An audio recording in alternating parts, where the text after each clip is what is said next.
दयागार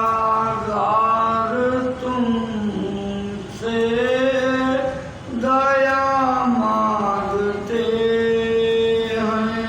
दयागार तुमसे दया मांगते हैं। रहे भाव हरदम नया मांगते हैं। रहे भाव हरदम नया मांगते हैं।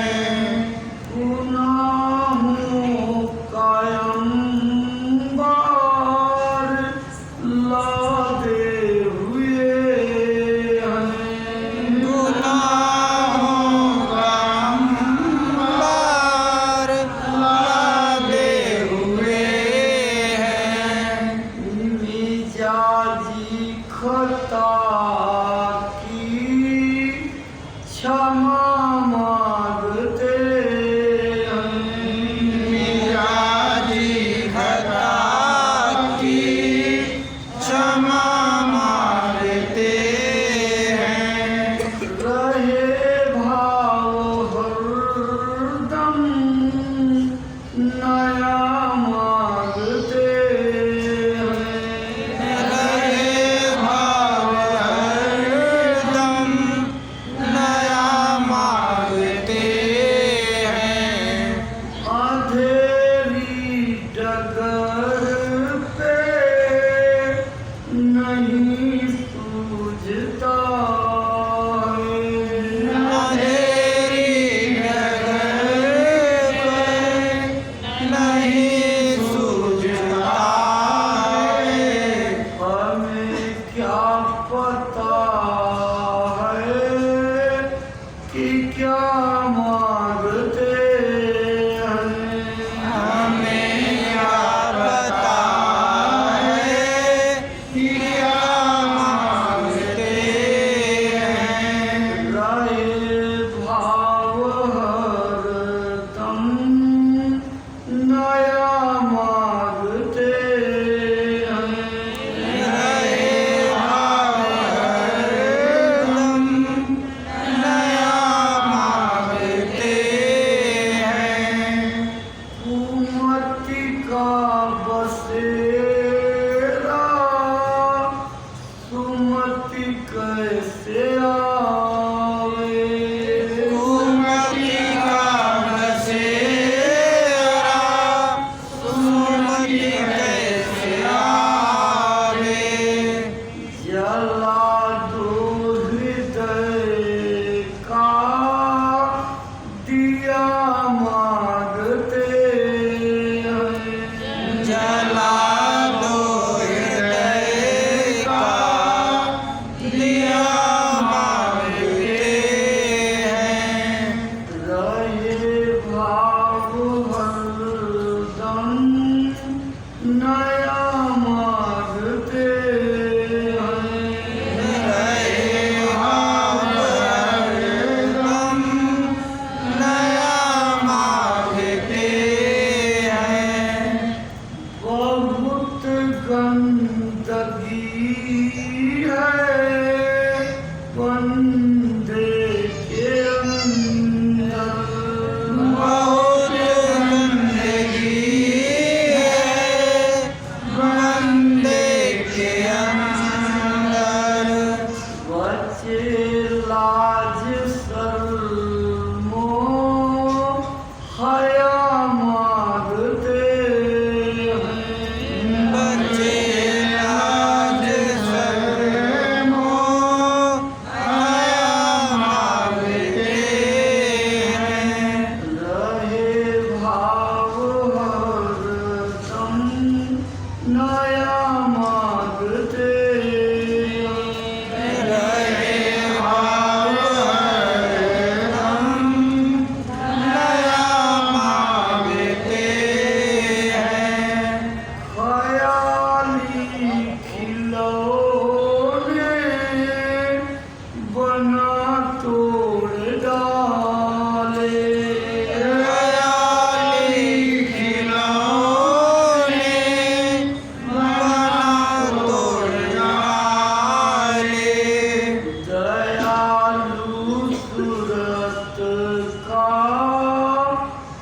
पिया मांगते हैं। दयालु सुरत का पिया मांगते हैं। रहे भाव हरदम नया मांगते हैं। रहे भाव हरदम नया मांगते हैं। हुक्म पर तुम्हारे कभी चल न पाया। हुक्म पर तुम्हारे कभी चल न पाया। मगर बंदगी सब किया मांगते हैं। मगर बंदगी तो किया मांगते हैं।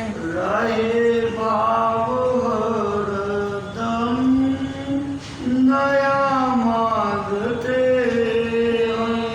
रहे भाव हरदम नया मांगते हैं।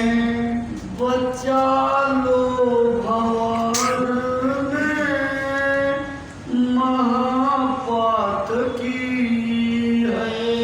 बचा लो भंवर महापाप की है। कृपा की नजर सर्तियाँ मांगते हैं। कृपा की नजर सर्तियाँ मांगते हैं। रहे भाव हरदम नया मांगते हैं। रहे भाव हरदम नया मांगते हैं। अभी तक जो पाया सभी गुम गया है। अभी तक जो पाया सभी गुम गया है। अमर नाम धन औरिया मांगते हैं। हमारे नाम धन औलिया मांगते हैं। रहे भाव हरदम नया मांगते हैं। रहे भाव हरदम नया मांगते हैं। गुनहगार करता अर्ज एक बाबू। गुनाह करता अर्ज के बाबू। शरण में प्रभु आसियाँ मांगते हैं। शरण में प्रभु आसियाँ मांगते हैं। रहे भाव हरदम नया मांगते हैं। रहे भाव हरदम नया मांगते हैं। दयागार तुमसे दया मांगते हैं। दयागार तुमसे दया मांगते हैं। रहे भाव हरदम नया मांगते हैं। रहे भाव हरदम नया मांगते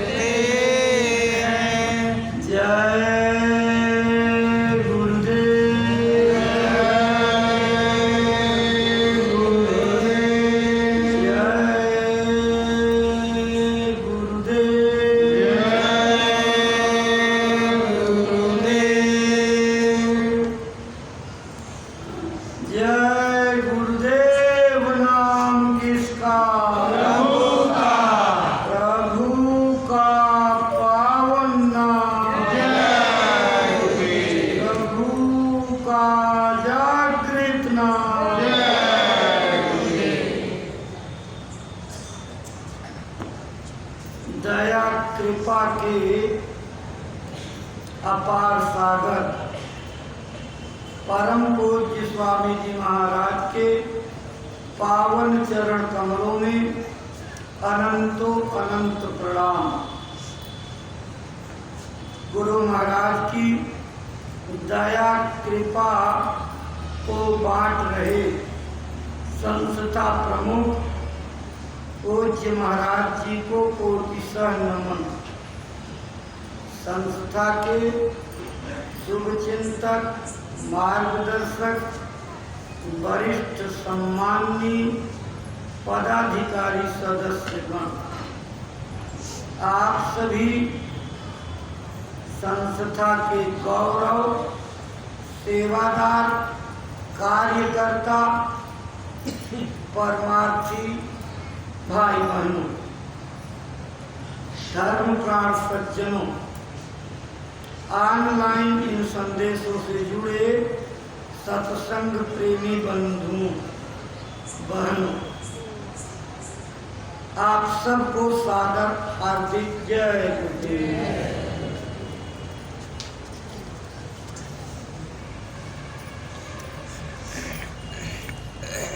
प्रेमी भाई बहनों, परमार्थ के मार्ग में तीन प्रकार के साधन महापुरुषों ने बताए हैं। परमार्थ बनाने के तीन साधन, परमार्थ के तीन जतन, सुमिरन, साधन और भजन। सुमिरन, ध्यान और भजन, ये तीन सीढ़ियां परमार्थ और भक्ति को पाने की हैं।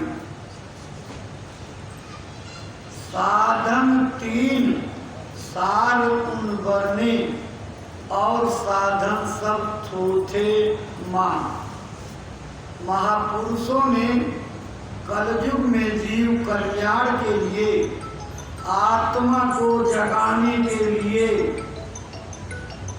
पूरी तरह से महात्माओं ने अपने व्यापक संदेश दिए और ये बता दिया कि परमार्थ बनाना है तो सत्संग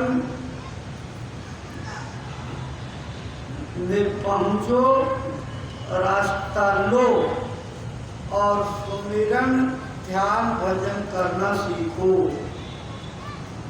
इसी के द्वारा आप बंधन से मुक्त होंगे और दूसरा कोई उपाय बंधन मुक्त होने का नहीं है। और सारे उपाय बंधन बढ़ाने के हैं। तभी तो रामायण में ये कहा गया कि जीवात्मा की चेतनता की और मायावी मसालों की जड़ता की जो गांठ बन गई है, ये गांठ झूठी है, लेकिन इसको छुड़ाना बड़ा मुश्किल है। जड़ चेतना ग्रंथि पर गई, यद्यपि मृषा छूटत कठिनाई।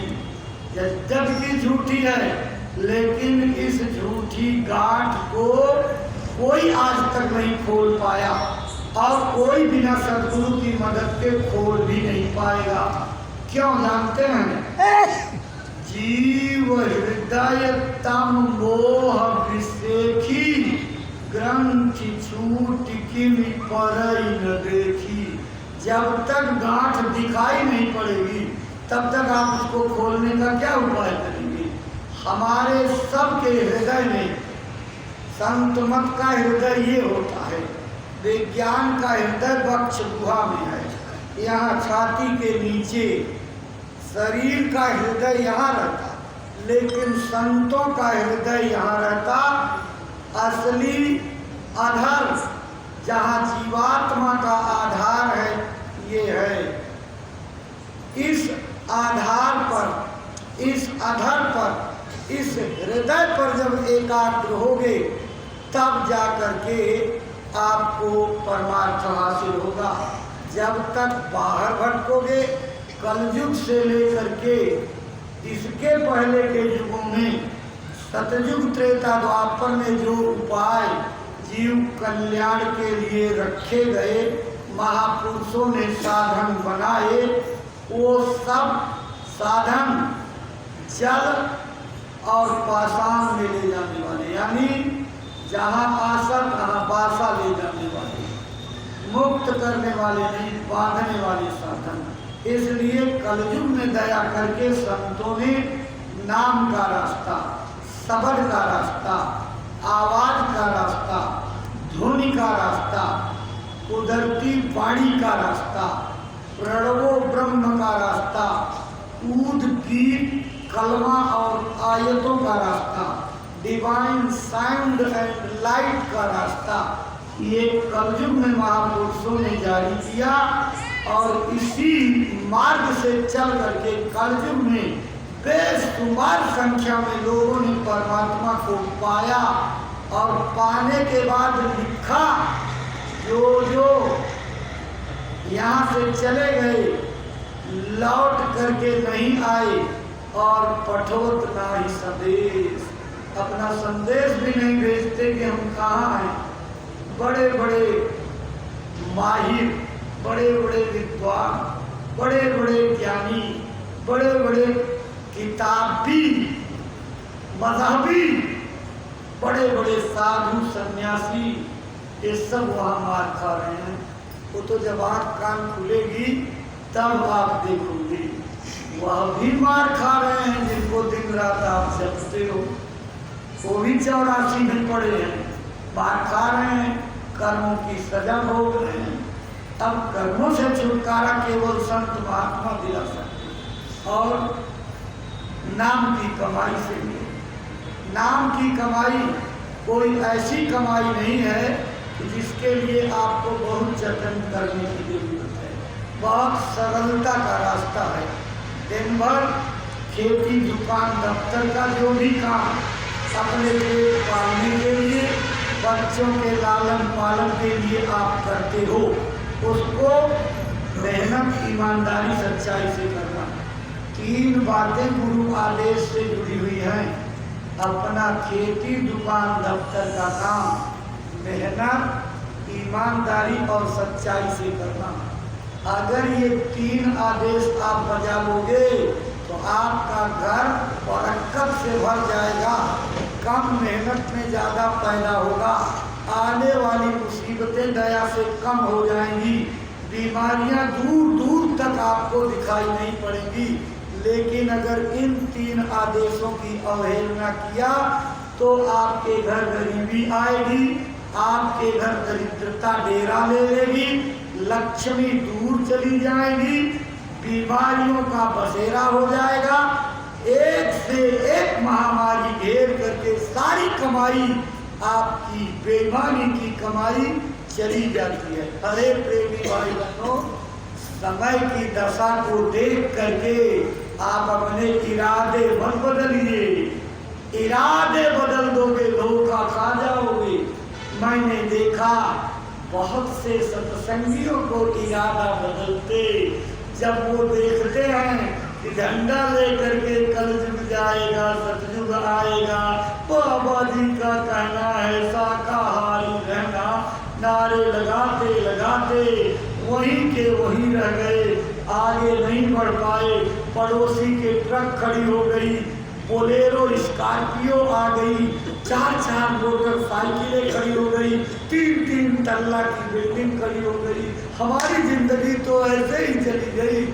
बाद में जीवन के चौथे पल में आपको चिंता सवार होती तो कहते हो अब चलो आखिरी वक्त में कुछ बेईमानी कर ली जाए।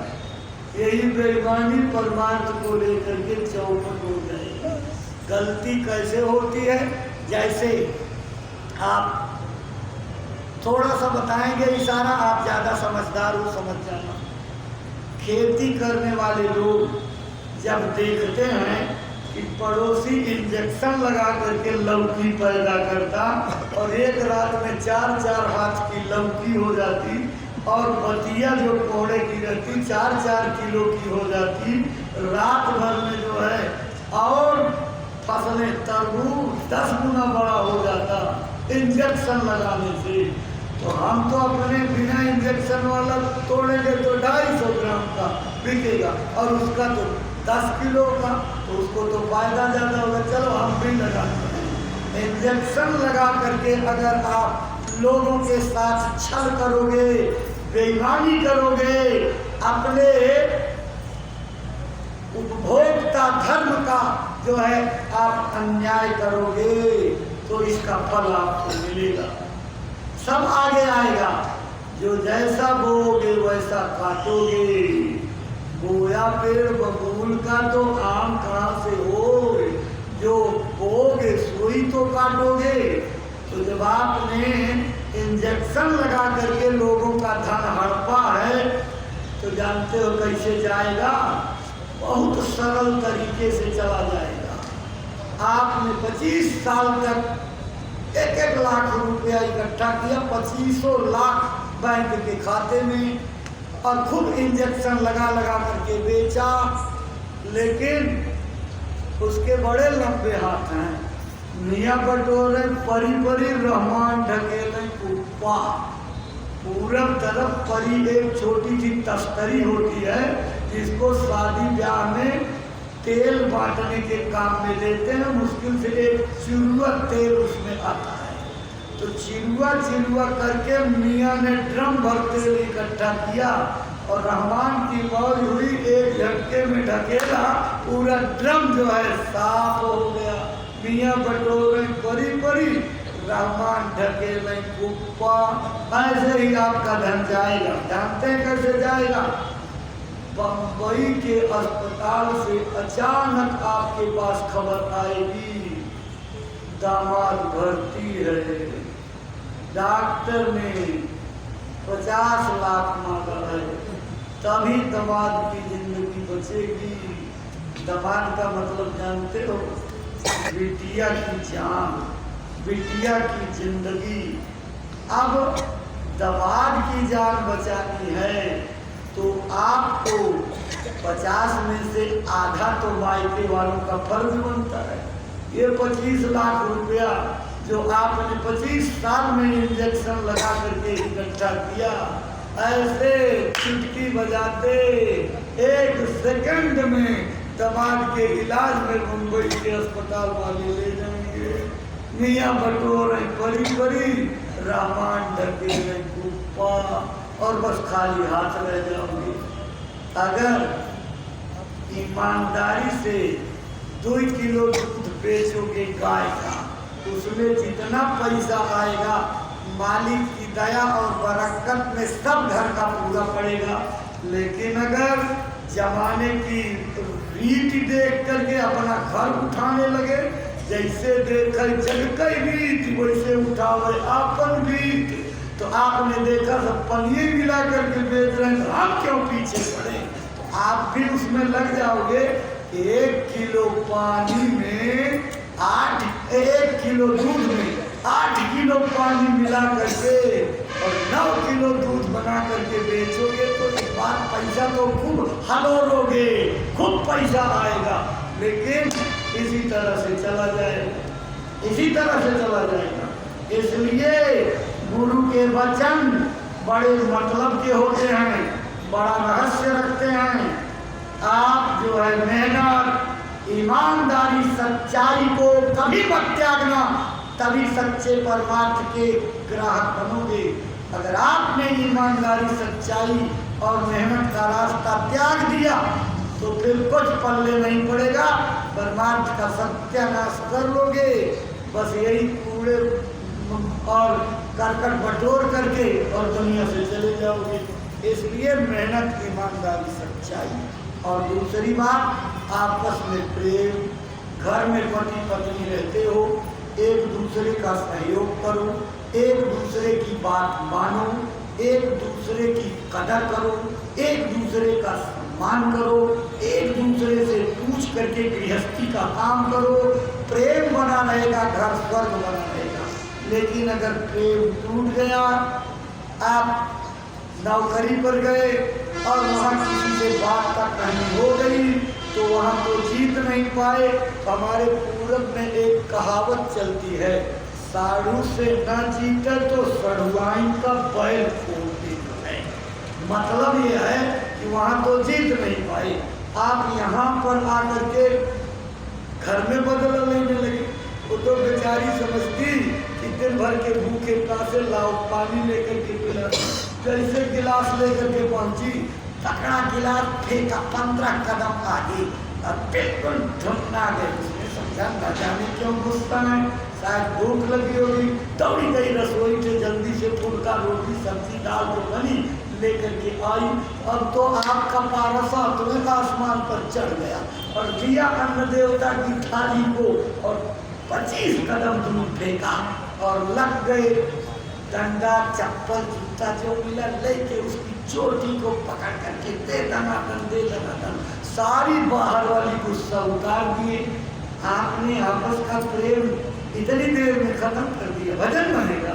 ऐसा काम करने वालों का भजन कभी नहीं बन सकता, चाहे 10 घंटे बैठे, लेकिन जो लोग जरा से देर में संयम को तोड़ देते, क्रोध में आकर के संयम नहीं बरत पाते और अपने घर के रिश्तों को इस तरीके से कड़वा बना देते कि फिर जिंदगी में उनकी दूरियां इतनी बढ़ जाती कि आपस में मेल मिलाप खत्म होता, बातचीत खत्म हो जाती, चौके में रोटी बनी रखी रह जाती, बासी हो जाती और मुंह के अंदर नहीं जाती।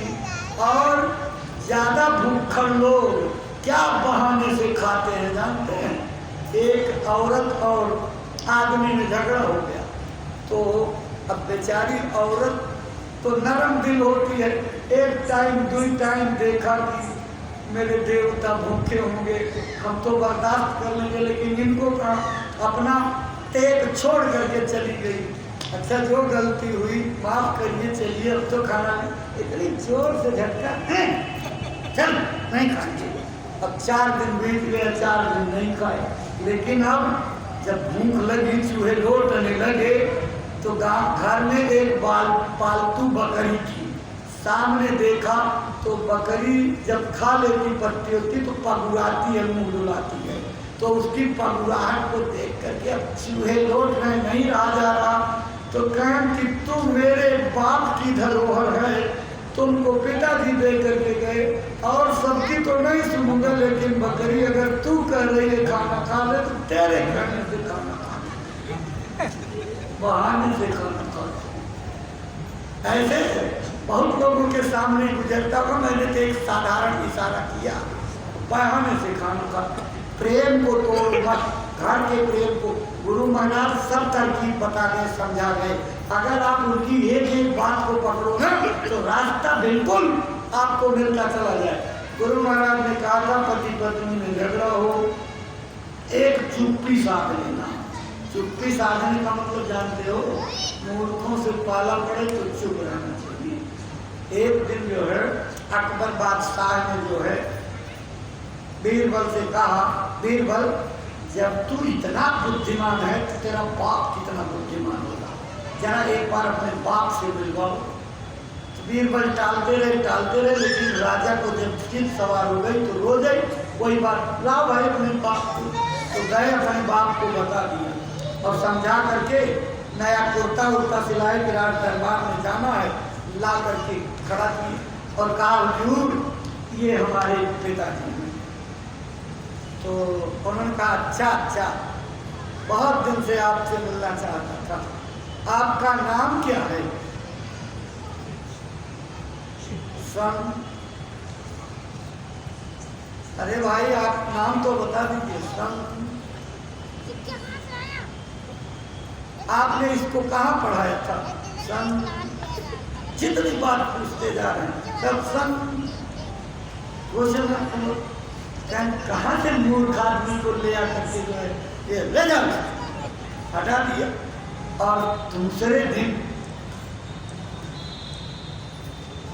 बादशाह गुस्से में था और कह चुका था कि मूर्ख को कहाँ से ले जाओ इसको यहाँ से ले ले।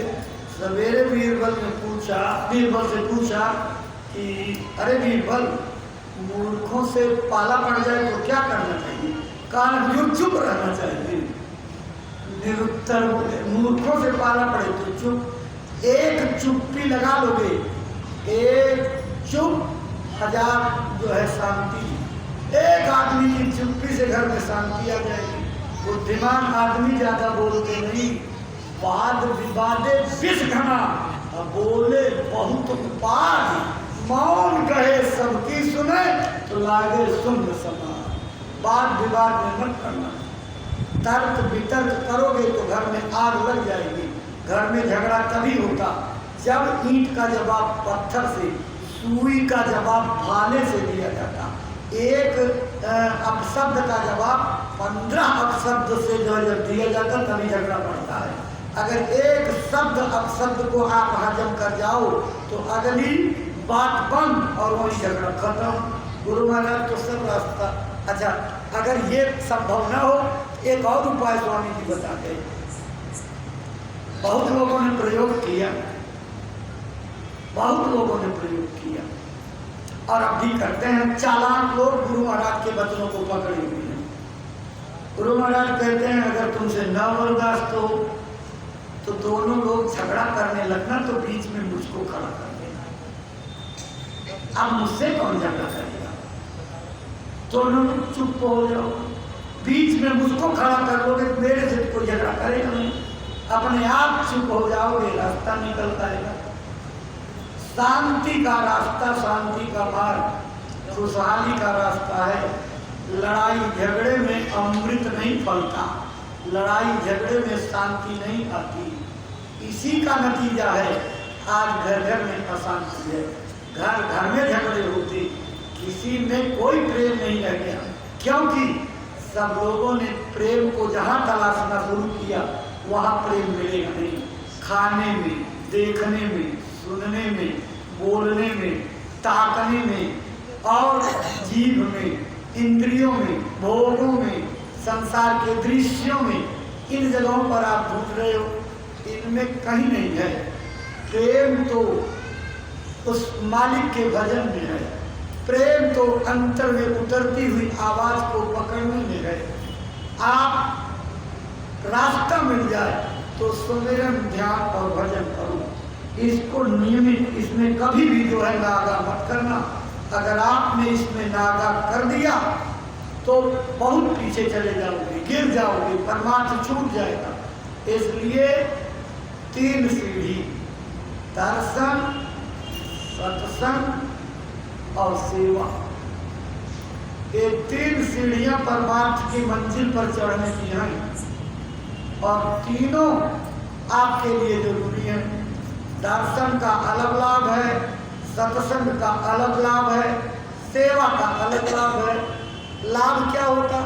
एक बार सत्संग सुनने के बाद गुरु नानक साहब से एक प्रेमी ने पूछा, हजूर आप बार बार दर्शन सत्संग सेवा, दर्शन सत्संग सेवा, इसी तीनों के इर्द गिर्द घूमते हुए सत्संग करते हैं, तो इसका क्या लाभ है? कोई फायदा इसका है? तो गुरु साहब ने कहा कि ये बताओ, तुम लाभ जो है वो पाना चाहते हो, देखना चाहते हो कि लाभ को जो है तुम सुनना चाहते हो? तो कहा कि महाराज सुनना तो चाहते हैं, लेकिन अगर दिखा दीजिए तो और अच्छी बात हो जाए। प्रेमी भाई बहनों, ये थोड़ा सा लंबा प्रकरण है और आपकी दूसरी क्रिया का समय होने जा रहा है, इसलिए इसका वादा कर लिया जाए जो है। अब अगर याद रहा तो सवेरे इस पर चर्चा हो जाएगी। अब आपको ये कहना है कि जब आप आश्रम बताए हो तो ये आश्रम है, एक कोई मेहमान गिरी का, मेहमान नवाजी का, आराम तलबी का अड्डा नहीं, ये आश्रम है। आश्रम की अगर व्याख्या करोगे तो 2 शब्दों से बना है, आश्रम, आओ और श्रम करो, आओ और परिश्रम करो, सेवा करो। आओ यहाँ जो 2 रोटी खाओ, उस रोटी को अदा करके जाओ, उसका भार आपके ऊपर ना हो कि यहाँ आए और लाद करके अलग से चले गए। आए थे बंधन मुक्त होने के लिए और बोझा लाद करके चले गए। तो रोटी खाओ, भंडारा चलता है, चलते हैं, एक नहीं 5-5 भंडारे चल रहे हैं, आपकी ही सेवा के लिए चल रहे हैं, लगातार चल रहे हैं। 3 इधर चलते, 2 उधर चलते, केंद्रीय भंडारा, प्रयागराज का भंडारा और दिल्ली का भंडारा हर निश चलते रहते, उधर हरियाणा का और बरेली का, आपकी सेवा के लिए चलते। आपको कोई असुविधा ना हो, खाने पीने की दिक्कत ना हो, इसलिए पूज्य महाराज जी अपना कर्तव्य समझ करके आपकी सुख सुविधा का पूरा ख्याल रखते हैं और उसी के लिए सारे जो है इंतजाम किए हुए हैं ताकि आपको कोई असुविधा न हो। तो आपको भी गुरु महाराज के दरबार का ख्याल रखना चाहिए कि जब आपकी सुख सुविधा का पूरा यहाँ इंतजाम है तो आपको भी ऐसा करना चाहिए कि अपना कीमती समय इधर उधर बात करने में, इधर उधर की चर्चाओं में बर्बाद नहीं करना चाहिए। जो मिले आश्रम की सेवा कर लेनी चाहिए। सेवा का फल तो कल आपको बताएंगे, आपकी समझ में आएगा कि सेवा कितना लाभकारी होती है। इसलिए सेवा का व्रत लीजिए और सेवा करना सीखिए, खुद भी करिए, अपने साथ के परिवार को, बच्चों को, सबको सेवा करना सिखाइए। भले 2 दिन के लिए यहाँ आइए, लेकिन 2 दिन के समय का लाभ लीजिए, सदुपयोग कीजिए। झाड़ू की सेवा, पानी पिलाने की सेवा, खाना बनाने की सेवा, रोटी सेकने की सेवा, परोस करके खिलाने की सेवा, घास निराई की सेवा, पार्क में जो पानी की, खेत में सिंचाई की, चारा काटने की, गौशाले में गोबर और चारा पानी की सेवा, कितने प्रकार की सेवाएं गुरु महाराज ने बहुत लंबा दायरा बना दिया है। आपके लिए सेवा का इतना क्षेत्र विकसित किया कि जहाँ चाहो तहाँ मन पसंद सेवा करो। सेवा छोटी बड़ी नहीं होती, सेवा करो और सेवा से अपने परमार्थ को बनाओ। सेवा से दीनता आएगी, सेवा से गुरु की प्रीति बढ़ेगी और जब तक गुरु के चरणों में प्रीति और प्रतीति नहीं बढ़ेगी तब तक निस्तार होने वाला नहीं है। इसलिए जो लोग नए आए हुए हैं, इत्मीनान से आप रहिए। सवेरे 4 बजे घंटी लगती है, यहाँ आकर के अभ्यास करिए, आलस मत करिएगा। ये गुरु महाराज का दरबार है। 1 घंटा बैठ करके जो समय सुमिरन ध्यान भजन में दे दोगे वो आपकी हाजिरी में दर्ज हो जाएगा। जिस समय आप कोई बाणी पढ़ते हो, कोई बाणी सुनते हो, कोई बाणी लिखते हो, कोई बाणी आप जो है उच्चारण करके दूसरे को समझाते हो, ये सब मौके पर सदगुरु सूक्ष्म रूप से उपस्थित रह करके आपकी हाजिरी दर्ज करते हैं और वहाँ उस दरबार में आपकी हाजिरी। तो ज़्यादा कोशिश करो कि हमारा समय इधर उधर न जाए। बाणियों को पढ़ने में, बाणियों को अमल करने में, बाणी के अनुसार सेवा करने में, गुरु दरबार की सेवाओं में हिस्सा लीजिए ताकि आपकी हाजिरी मालिक के दरबार में हो जाए। और वो हाजिरी कहते हैं, हाजिरी देने वाले यानी हाजिर रहने वाले की उज्जत नहीं होती है, तमाम तकलीफों से आपकी बचत हो जाएगी। इसलिए सत्संग में और सुमिरन ध्यान भजन में हाजिर रहिए।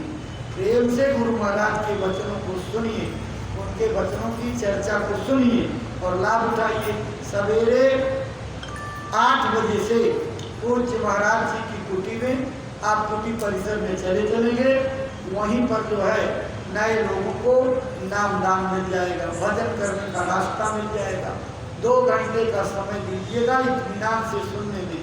आप इधर उधर नजर मत घुमाइएगा। एक निष्ठ महाराज जी की आंखों में आंख गड़ा करके पूरे वचनों को सुनिएगा।